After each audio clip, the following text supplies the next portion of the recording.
Hi there, YouTube audience, and welcome to another episode on the Spinnerd channel. Today we're gonna do a review of an album that recently came out. It came out last Friday, the 9th of April. I'm a bit too late to do this review, but you know, whatever, let's do it.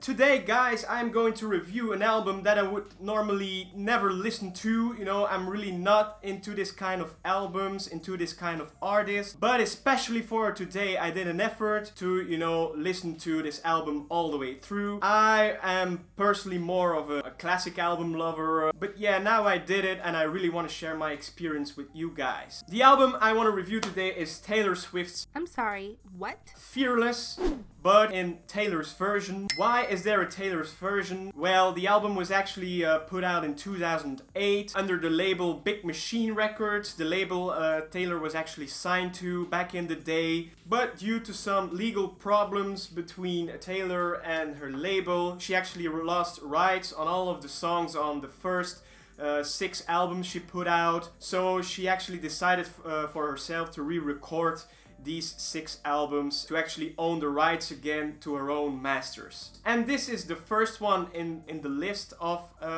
new re-recordings. I am not really going to be able to compare this version of the album with the one that was put out in 2008 because I've actually never heard the version that was put out in 2008. Sorry. That's because I was never really a Taylor Swift fan. I was never really a fan of this kind of music in general. But because this album is said to have some country vibes to it, wrapped in a sort of modern poppy jacket, I really wanted to hear this album. So to review this album, I will discuss 3 key points. First key point in the review is the production / the mixing of the album. I was actually quite surprised by the production on this album. I expected it to sound, you know, very clean and very commercial. Well, surprisingly, all of the instrumentation, all of the backings on this album are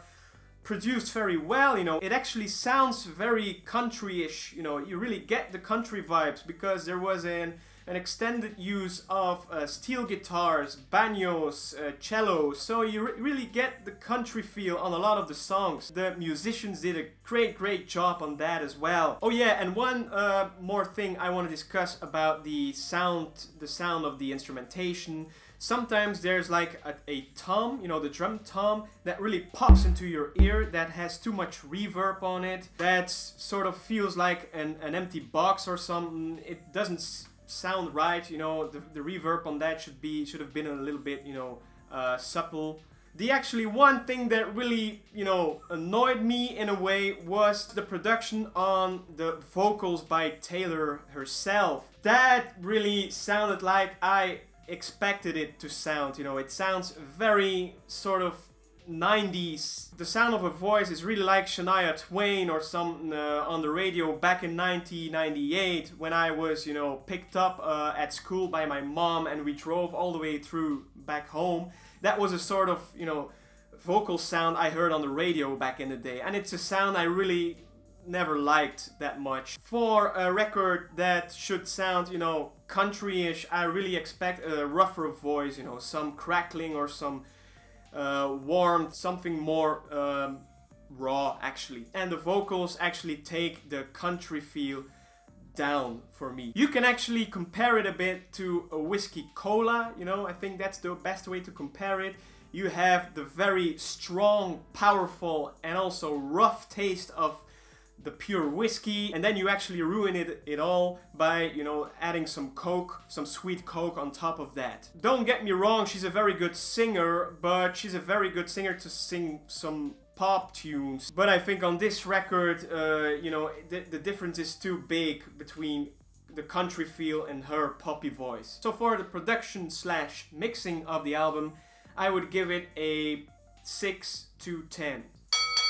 The second point I want to get to is the songs, the overall feel of the songs, instrumentation versus, you know, lyrics. There's some songs that really, that I was really surprised by, that really touched me. I'm speaking of 6 songs, to give you an example. We have Hey Steven. When that came up, I really looked at the title of the song because I wanted to remember it. Breathe, You're Not Sorry, The Best Day, Untouchable, You're All Over Me. Beautiful song as well. But that's actually kind of it. All the rest of the songs are sounding a bit the same. Most of the times that's because Taylor Swift's sounds actually the same. The clean sort of overproduced sound I was talking about in the previous point, that takes this album to kind of, boring level after hearing a few songs. So at some points I actually really wanted to turn off the album because it was a bit too much of the same for me. For the songs in general on this album, I would give it a 5 to 10. The third point I want to discuss with you guys is the lyrics, purely the lyrics in the songs. The lyrics in the songs are absolutely what I was expecting it to be. It never goes very deep, or it never really challenges the listener to figure out what the song is about. It's very, very obvious what the song is about. It's mostly about love, of course. Some of the songs are about love in a negative way, about a broke-up or missing someone, or being alone and stuff like that. Another bunch of the songs really is about happy love, perfect partner, the perfect relationship. It's actually the movie The Notebook translated to an album. It's all about, this pure love, which is not wrong if you do it the right way. You can write beautiful songs about pure, intense love, but you can do it better by, adding some playful words to it, make the listener think about it a little bit, and give the listener the opportunity to make his own story with the song. You can't do it with these songs because it's too obvious that it's about a certain point in love. For example, we have the song Mr. Perfectly Fine, which I think shouldn't have been on this album. We have lyrics like, today was a fairy tale and you were the prince. Yes, of course, because if we're writing about love, there should be a prince on a white horse, there should be a fairy tale, there should be a princess. I'm searching something more, even if we're talking about love songs. And for the lyrics in the songs on this album, I would give that a 4 to 10. Sorry. So yeah, guys, my overall conclusion of this record by Taylor Swift is that the country, the country feel that that's meant to be there is there for like 60%, but then the vocals really take this country feel down and it's interrupting the musicianship on the album. The album is also a little bit too long. There's 26 of pure Taylor Swift songs, 1 hour and 46 minutes of pure Taylor Swift in your ears. It's a little bit too much of that. The album that was recorded in 2008, there were only 13 tracks on that. Maybe if this album would have been 13 tracks, I would have liked it better, I don't know. But overall, yeah, I don't think I am going to listen to some more Taylor Swift records in the near future. Yeah, my interest in this artist, stays quite the same as it was before.